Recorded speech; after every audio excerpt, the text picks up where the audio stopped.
Gracias, Rocío, al comité por la invitación. Y vamos a partir con conceptos básicos que tienen que tenerlos claros.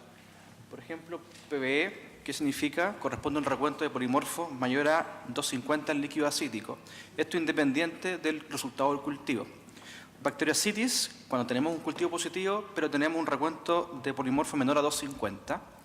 Y la peritonitis bacteriana secundaria, cuando hay una infección del líquido acítico secundaria a una inflamación o perforación de un órgano intraabdominal, y en donde tenemos tres pilares diagnósticos fundamentales en el líquido acítico: la glucosa, la LDH y las proteínas. ¿Por qué es importante la PBE? ¿Por qué es importante buscarla? 2 puntos. Es frecuente, 30% de las infecciones en pacientes cirróticos corresponden a una PBE, y también, mucho más importante, tienen una alta mortalidad. Y así, por ejemplo, a 2 años se estima que la sobrevida cae al 25-30% de los pacientes que han presentado una PBE. Existen factores de riesgo que se sugieren para sospechar una PBE, que ustedes gran parte los conocen, por ejemplo, la cantidad de proteínas en el líquido acítico, paciente que está con sangramiento gastrointestinal, un episodio de PBE, bien debatido el uso de IVP, pero desde el punto de vista práctico, cuando tenemos que buscarla dirigidamente, todo paciente cirrótico con ascitis que presenta síntomas, signos de peritonitis, hay que buscarla. Inflamación sistémica. Hay casos en que pacientes con cirrosis que llegan con fiebre, con leucocitosis, acidosis, sin una causa identificada, hay que descartar PBE. Mayor compromiso de la función hepática o renal, encefalopatía hepática y también sangrado digestivo. Sin embargo, resulta importante destacar que aproximadamente un 20% de los pacientes se presenta de forma asintomática. Por ende, la sospecha diagnóstica tiene que ser siempre bien alta con nuestros pacientes.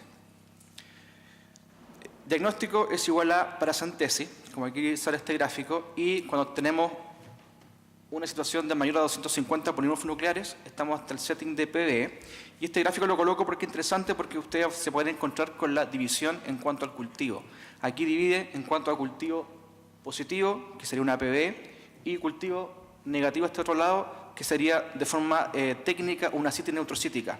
Sin embargo, ambas entidades se comportan de una manera similar, son bastante parecidas en su evolución y por ende se deben tratar igual. Por eso es que se excluye el resultado del cultivo en la definición.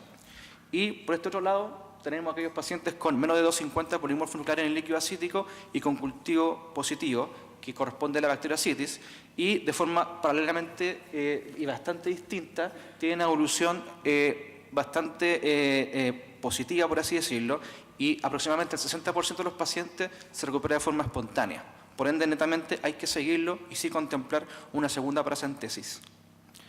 De la base del manejo, por favor, paracentesis hay que hacerla en todo paciente cirrótico, sobre todo paciente que ingresa al hospital, hay que hacerla.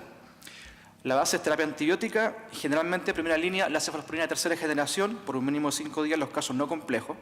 Y el otro pilar es la infusión de albúmina, con el protocolo de Barcelona, que lleva harto tiempo en validez, y en general para evitar la falla renal, que se relaciona con estos pacientes le da mayor gravedad, pero no en todos los pacientes, sino que en aquellos pacientes con repercusión renal que tengan una CREA basal mayor a 1 o una bili total mayor a 4, son los que más se benefician.